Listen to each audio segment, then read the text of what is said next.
Pero hindi ba unfair din kay VP Sara Duterte na kundi matutuloy ang impeachment trial, na mabigyan siya ng pagkakataon na ito, madepensa na sa inyo po sa defense team. Kailan ho siya magkakaroon ngayon ng pagkakataon, malinis yung pangalan niya sa ibinabatong akusasyon sa kanya na nalustay nga yung confidential funds sa Atty. Powa?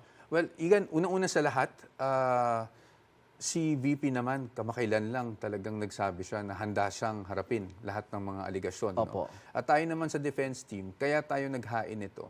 Kasi syempre, nakita natin, naghain itong petisyon, nakita natin, noong February pa lang, no, na parang may mga nagawang mali sa proseso na labag sa ating saligang batas. Opo, Ngayon, opo. pagdating naman sa pagsasagot sa mga aligasyon, nananatili naman kaming handa rin no, na sumagot sa mga aligasyon. Pero hindi ba totoo na sagutin niyo na nga ibang impression na natatakot lang daw si VP Sara, yung kampo ninyo na lumabas ang ebidensya dito sa impeachment trial?